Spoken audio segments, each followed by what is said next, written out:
नमस्कार बच्चों। आज हम पढ़ते हैं बैक्टीरिया में जनन के बारे में। तो हम बोले रिप्रोडक्शन इन बैक्टीरिया, ये हमारा टॉपिक है। बैक्टीरिया में किस प्रकार से रिप्रोडक्शन होता है। तो जो बैक्टीरिया होते हैं उसमें मुख्य रूप से हमें रिप्रोडक्शन की 3 मेथड दिखती है। फर्स्ट आता है आपका वेजिटेटिव प्रकार का, वेजिटेटिव टाइप का रिप्रोडक्शन। इसके अंतर्गत हम जो बात करेंगे वह आएगा आपका, फर्स्ट आता है बाइनरी फ्यूज़न। फर्स्ट आएगा बाइनरी फ्यूज़न और सेकंड हम इसमें बात करेंगे वह आएगा बडिंग की या मुकुलन। तो वेजिटेटिव रिप्रोडक्शन जो होता है वो 2 प्रकार का होगा बैक्टीरिया में, एक बाइनरी फ्यूज़न और दूसरा बडिंग। दूसरा आता है आपका, वह आता है सेकंड वाला असेक्सुअल प्रकार का रिप्रोडक्शन, एसेक्सुअल रिप्रोडक्शन। तो इसके अंतर्गत हम जो बात करेंगे वो एंडोस्पोर के बारे में बात करेंगे। इसके बारे में एंडोस्पोर के बारे में हम चर्चा करेंगे ना। थर्ड जो आता है इनमें वह आता है प्रिमिटिव टाइप का sexual reproduction. Primitive type sexual reproduction. तो ये हमारा जो आज का लेक्चर है वो इन बिंदुओं पर रहेगा। रिप्रोडक्शन बैक्टीरिया में 3 प्रकार का, एक तो वृद्धि जनन, दूसरा आलैंगिक और तीसरा आता है आपका प्रिमिटिव टाइप का सेक्सुअल रिप्रोडक्शन। तो हम सबसे पहले चर्चा कर रहे हैं वो आता है आपका वेजिटेटिव प्रकार का रिप्रोडक्शन। कौन सा? वेजिटेटिव रिप्रोडक्शन के बारे में बात करते हैं। तो वेजिटेटिव प्रकार का जो रिप्रोडक्शन है हमने बताया कि 2 प्रकार से होगा। फर्स्ट होता है बाइनरी फ्यूज़न। कौन सा? Binary fusion. बाइनरी फ्यूज़न जो होगा इसमें जो bacterial cell can divide into 2 daughter bacteria. तो जब फेवरेबल कंडीशन होती है या अनुकूल वातावरण होगा उस समय जो बैक्टीरियल सेल है वो डिवाइड होगी और डिवाइड होकर 1 से 2 कोशिकाओं का निर्माण करता है। तो हम बोलेंगे बैक्टीरियल सेल या bacterium divide into 2 bacterial cell. तो 2 बैक्टीरियल सेल के अंदर डिवाइड होगी। और कौन सी स्थिति में? जब यहाँ पर सुफिशिएंट अमाउंट के अंदर इनको न्यूट्रिएंट मिलेगा और जो एनवायरनमेंट है उसमें टेम्परेचर का रिक्वायरमेंट जो है वो भी उनके अकॉर्डिंगली होगा बैक्टीरियम के एनवायरनमेंट के अनुसार। और साथ ही साथ में टेम्परेचर बोला, सैलिनिटी है, ये सभी फैक्टर्स उनके कैसे होंगे, उनके पक्ष में होंगे, अनुकूल होंगे। तो उस स्थिति में इनमें बाइनरी जो फ्यूज़न है वो देखने को मिलता है। फॉर एग्जांपल जैसा ये एक बैक्टीरियल सेल है, हम एक बैक्टीरियल सेल बनाएं और मुख्य रूप से हम इसमें इसका हमने क्या बनाया, जेनेटिक मटेरियल बनाया। तो फर्स्टली क्या होगा, इसका जेनेटिक मटेरियल रेप्लिकेट होगा और रेप्लिकेट होने के साथ साथ में इसकी जो सेल मेम्ब्रेन है या जो वॉल है वो भी क्या होगी, इन्वेजिनेट होगी और सेप्टम का फॉर्मेशन करेगी। तो कुछ इस प्रकार से हमारे पास में स्ट्रक्चर प्राप्त होगा। जस्ट मिनट, अपन इसको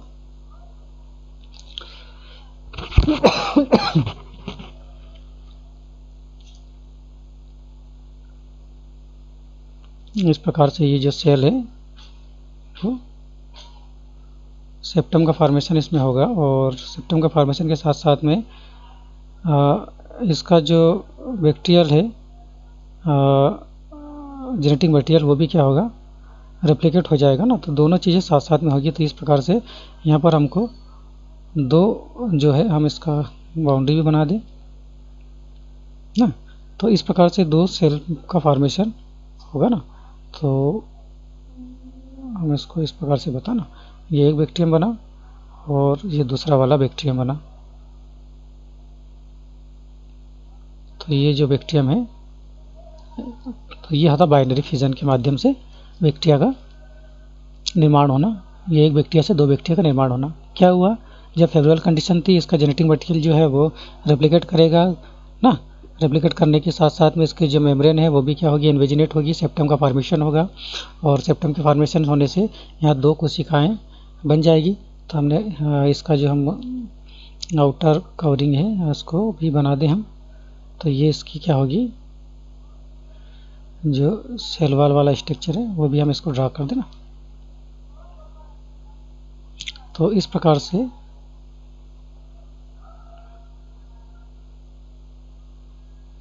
ये स्ट्रक्चर बनेगा ना।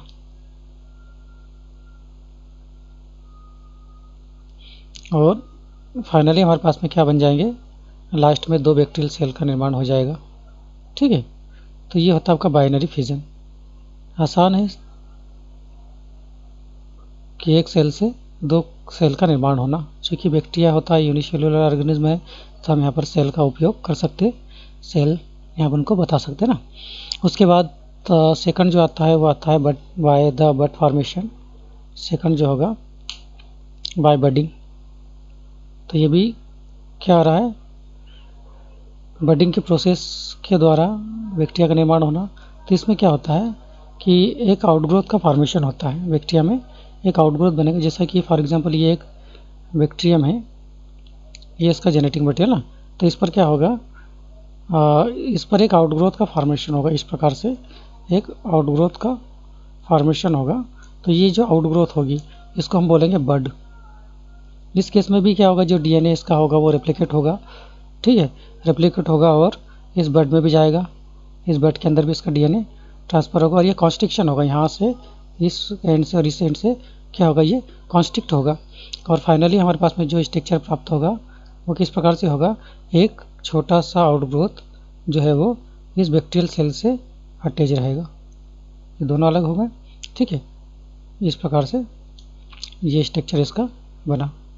और फाइनली क्या होगा, ये दोनों बैक्टीरिया में वो अलग अलग हो जाएंगे और इंडिपेंडेंटली सर्वाइव करेंगे। तो ये बडिंग के प्रोसेस के माध्यम से रिप्रोडक्शन होता है। ठीक है, अब हम नेक्स्ट देखिए इसमें।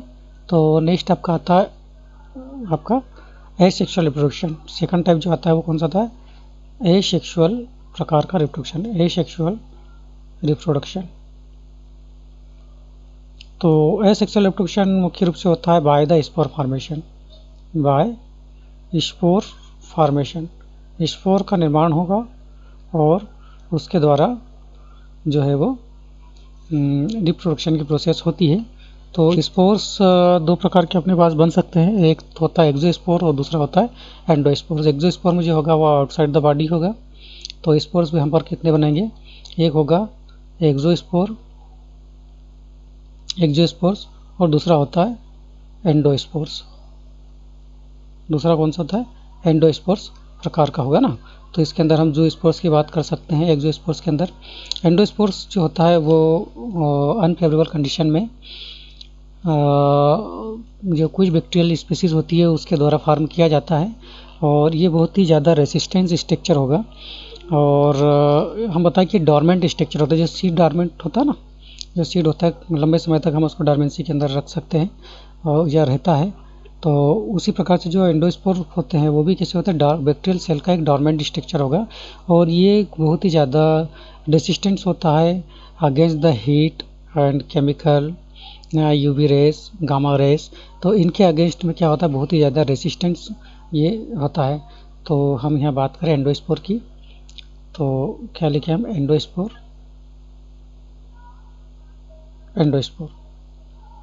ठीक है, तो एंडोस्पोर के हमने बारे में बताया कि क्या होता है, ये बहुत ही ज़्यादा रेजिस्टेंट स्ट्रक्चर होगा, और ये कैसा होता है, इनर्ट प्रकार का होगा। कैसा होता है, ये इनर्ट होता है। ठीक है, और रेस्टिंग कंडीशन में रहता है। कैसा होगा, रेस्टिंग कंडीशन के अंदर ये रहता है ना। रेस्टिंग मेटाबॉलिकली कैसा होता है, इनर्ट होता है, और इनर्ट होगा, रेस्टिंग कंडीशन में होगा। और ये जो एंडोस्पोर का फॉर्मेशन होता है, ये कुछ जो ग्राम पॉजिटिव या जी पॉजिटिव हम जिसको बोलते हैं ना, वो ग्राम पॉजिटिव जो बैक्टीरिया होते हैं उनमें ये इनके जो बैक्टीरिया होता है उनके अंदर ये बनता है ना। तो इस प्रकार से एंडोस्पर्म जो होगा वो बहुत ही ज़्यादा रेसिस्टेंस वाला स्ट्रक्चर होगा, और ये वेजिटेटिव जो सेल है उसी के माध्यम से ये बनता है। जो वेजिटेटिव सेल होगी या जो नॉर्मल बैक्टीरिया होगा वो क्या करेगा, इसको बनाने का काम करता है, एंडोस्पर्म को बनाने का काम करता है ना। तो हम देखिए पहले इसका स्ट्रक्चर देख लेते हैं कि किस प्रकार से इसका स्ट्रक्चर होता है, और फिर अपन इसके ऊपर बात करते हैं। तो हम देखें इसको, तो एंडोस्पर्म्स में हम सबसे बाहर की ओर इसका स्ट्रक्चर ले, बाहर से अंदर की ओर इसका स्ट्रक्चर लेते हैं ना। तो सबसे बाहर की ओर इसमें एक लेयर पाई जाती है जिसको बोला जाता है एक्सोस्पोरियम बोला जाता है। तो हम यहाँ इसको बनाने का प्रयास करते हैं। तो सबसे बाहर की ओर एक लेयर हम बना रहे हैं, और वो कैसी है, एक थिन लेयर होती है, डेलिकेटेड सी लेयर होगी, ये उसकी एक्सोस्पोरियम होगी। और बीनीथ द एक्सोस्पोरियम के नीचे की ओर एक लेयर होगी, उसको बोला जाता है, इसमें कोट बोला जाता है। तो ये जो लेयर हम ड्रा कर रहे हैं इसको क्या बोलते हैं, हम कोट इसको बोलते हैं ना। तो ये जो लेयर है सेकंड लेयर क्या कहलाएगी, कोट कहलाती है। तो इस प्रकार का इसका स्ट्रक्चर होगा। हम इसको थोड़ा ड्रा कर ले ठीक से, ये ठीक है, ये क्या हो गया, कोट हो गया। और उसके बाद का जो लेयर है हम इसको अलग कलर से दिखाने का प्रयास करें, इस कलर को लेते हैं ना। इसके बाद का मोस्ट ऑफ द वॉल्यूम होता है इस एंडोस्पोर का, वो एक अनदर लेयर के द्वारा ऑक्यूपाई होता है, जिसको हम बोलते हैं कॉर्टेक्स ना। तो ये मल्टी लेयर स्ट्रक्चर होगा कॉर्टेक्स वाला। तो हम इसको इस प्रकार से बनाएं।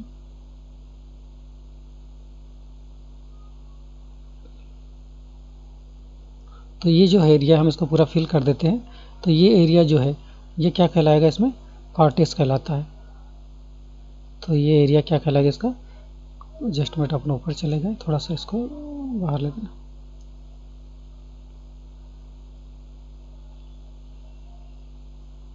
तो ये जो हम इस कलर से बना रहे हैं ये होगा इसका कॉर्टेक्स। तो आप डायग्राम में देख रहे हो कि हम कॉर्टेक्स का जो एरिया बना रहे हैं वो कैसा बना रहे हैं, बहुत ही ज़्यादा मात्रा के अंदर बना रहे हैं।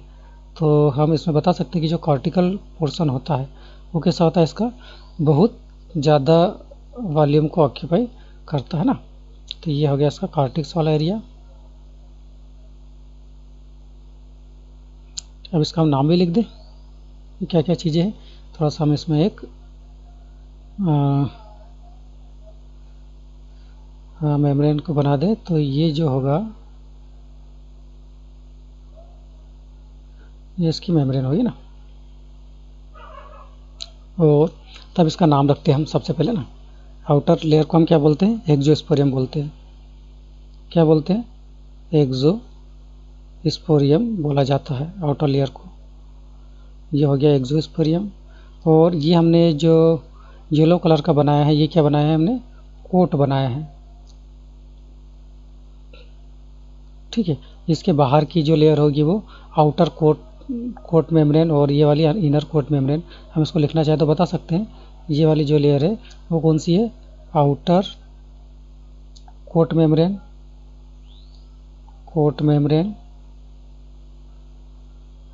और इस वाली लेयर को अपन क्या लिख सकते हैं, इनर वाली जो लेयर ना, ये वाली कौन सी हो जाएगी, इनर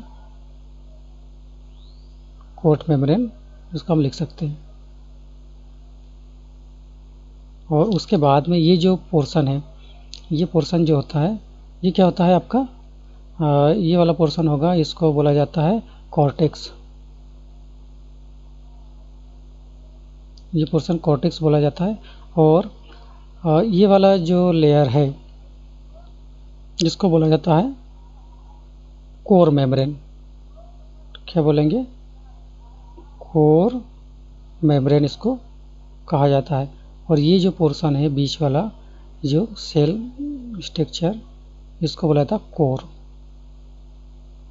इसके अंदर जो जेनेटिक मटेरियल है और उसके साथ में कुछ एंजाइम्स वगैरह है वो यहाँ पर प्रेजेंस होते हैं। तो ये इसका न्यूक्लियोटाइड जो जेनेटिक मटेरियल है वो यहाँ देखने को मिलेगा। साथ ही साथ में जो राइबोसोम है हम तो अलग कलर से दिखाएं।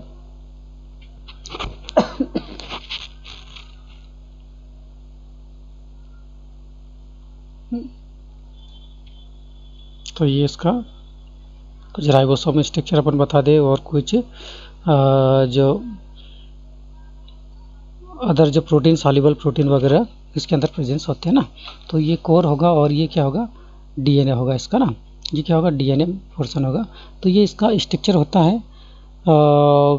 आपका एंडोस्पोर का, जो कि सबसे बाहर की ओर एक्सोस्पोरियम जो कि थिन मेम्ब्रेन होती है, उसके बाद में कोट होगा, कोट के बाद में आपका कॉर्टेक्स होगा, कॉर्टेक्स के बाद में आपका क्या होगा, कॉर्टेक्स के बाद में आपका जो कोर होगा वो आपको देखने को मिलेगा ना।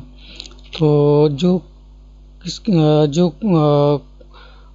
आपका जो कोर होता है ना, तो कोर के अंदर आपको calcium ion with dipicolinic acid देखने को मिलेगा। तो कोर में आपको क्या मिलेगा, कैल्शियम आयन और डाइपिकोलिनिक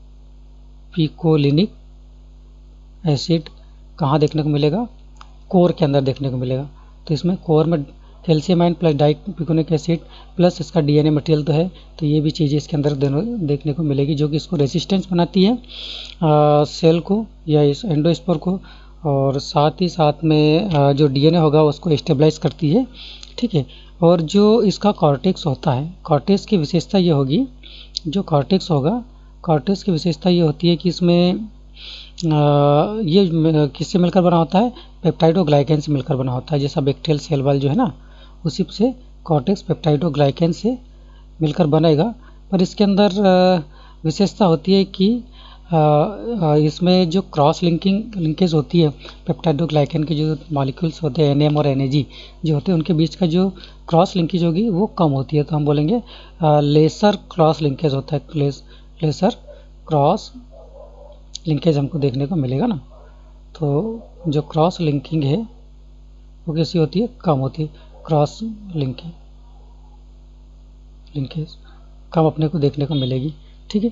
तो ये इसका स्ट्रक्चर होता है एंडोस्पोर का। और ये जो मतलब कॉर्टिकल जो लेयर होगी जिसके अंदर पेप्टाइडोग्लाइकेन से मिलकर ये बनी हुई है, और साथ ही साथ में इसके अंदर जो क्रॉस लिंकेज है वो कैसे होंगे, कम होंगे। तो ये जो स्ट्रक्चर होगा ये इसको हीट के अगेंस्ट में, साथ ही साथ में जो पीएच है, यूवी रेज है ना, या गामा रेज है, और जो केमिकल्स वगैरह जो होते हैं उनकी अगेंस्ट में क्या करती है, रेजिस्टेंस करती है, इसको सुरक्षा प्रदान करती है। तो इस कारण से ये जो एंडोस्पोर होता है वो लंबे समय तक सरवाइव करता है। ये इनर्ट अवस्था के अंदर या डॉर्मेंट फेज के अंदर ये बना रहता है। कब, जब ये कि अनफेवरेबल जो कंडीशन होती है उस समय ना, और जब फेवरेबल कंडीशन आएगी तब ये क्या करेगा, अपने आप को जर्मिनेट कर लेगा। तो इसका जो कोट वाला रीजन होगा ना, जो कोट वाला जो रीजन होगा, यहाँ पर कुछ एंजाइम्स पाए जाते हैं, और ये एंजाइम्स जो होते हैं इसको जर्मिनेट करने में हेल्प करने वाले एंजाइम्स यहाँ पर देखने को मिलेंगे। हमने एक जो पिक्चर है वो भी हम यहाँ लेकर आए हैं, तो उसको भी हम देखते हैं कि वो किस प्रकार से ना, तो इसको हम देखिए किस प्रकार से ये पिक्चर है ना। ये डायग्राम भी आप देख सकते हैं, इसमें जो हमने अभी बताया है सेम वही चीज़ है। एंडोस्पोर का जो स्ट्रक्चर है वो हम यहाँ बता रहे हैं ना। तो सबसे बाहर की, मतलब सबसे बाहर की ओर आपको ये जो लेयर दिखाई दे रही है ये क्या है, एक्सोस्पोरियम है। सबसे बाहर की जो लेयर है वो क्या है, एक्सोस्पोरियम है, ये वाली लेयर। Just minute. तो ये जो लेयर है वो क्या है, एक्सोस्पोरियम है, ये वाली लेयर ना। और उसके बाद में ये है आउटर कोट। ये क्या है, आउटर कोट। ये लेयर जो है आउटर कोट इसका कहला रहा है। ठीक है। और उसके बाद में जो अलग कलर से बना के रखा है इन्होंने, हम भी इसको अलग कलर ले लें, इस कलर से दिखाएं, तो ये लाइट कलर से जो दिखाई दे रहा है ना, ये वाला एरिया, ये क्या कहलाता है, इसका इनर कोट कहलाता है। तो ये इनर कोट हो गया। ठीक है। कोट को भी डिवाइड करके रखा हुआ है दो भागों में, आउटर कोट और इनर कोट। और बाद में जो आपको कॉन्सेंट्रिक रिंग्स वगैरह दिखाई दे रही है इसके अंदर ना, ये रिंग्स, तो ये क्या फॉर्म कर रहा है, कॉर्टेक्स को फॉर्म कर रहा है। और हमने बोला कि किससे मिलकर बना होता है, पेप्टाइडोग्लाइकेन जो होगा उससे मिलकर बना होता है। और इसमें जो क्रॉस लिंकेज होगी वो कम देखने को मिलेगी। और सेंटर में आपको क्या दिखा रहा है, कोर दिखाई दे रहा है, ये क्या होगा, कोर होगा, और ये होगी उसकी कोर वाल, ये क्या होगी, कोर वाल होगी ना, ये वाली आप उसकी कोर वाल है, ये वाली, इसको कोर वाल अपन बोलेंगे। और अंदर की ओर कोर के अंदर आपको क्या दिखेगा, इसका डीएनए मिलेगा, ये सर्कुलर डीएनए यहाँ देखने को मिलेगा। साथ ही साथ में इसमें कुछ सॉल्युबल प्रोटीन, ये जो है ये क्या सॉल्युबल प्रोटीन यहाँ पर देखने को मिलेंगे, जो कि डीएनए को स्टेबलाइज करके रखेंगे। साथ ही राइबोसोम देखने को मिलेगा, ठीक है। तो इस प्रकार से इसका स्ट्रक्चर होता है एंडोस्पोर का। और आपको इतना समझ में आ गया होगा कि इस प्रकार से एंडोस्पोर ये होता है। चूँकि इसका एंडोस्पोर के फॉर्मेशन के बारे में आपके सिलेबस में देखकर नहीं रखा हुआ है, तो हम इतना ज़्यादा इसमें नहीं देखेंगे। सिर्फ हमने अभी चर्चा करी एंडोस्पोर के बारे में कि वो किस प्रकार से उसका स्ट्रक्चर होता है। और ये जो एंडोस्पोर होता है वो अनफेवरेबल कंडीशन के अंदर कैसा होता है, आपका सर्वाइव करता है, इनर्ट अवस्था के अंदर ये बना रहता है ना। और जब फेवरेबल कंडीशन आती है तो ये एंडोस्पोर जर्मिनेट होगा, इसका जो सीड कोट है ये से यहाँ से ये जर्मिनेट हो जाएगा, और जर्मिनेट होने के बाद में इससे एक नई बैक्टीरियल सेल बन जाती है। तो इस प्रकार से आपका हो गया ये कौन सा एसेक्सुअल टाइप का जो रिप्रोडक्शन है वो देखा। अब हम बात करते हैं सेक्सुअल रिप्रोडक्शन की, सेक्सुअल रिप्रोडक्शन किस प्रकार से होता है।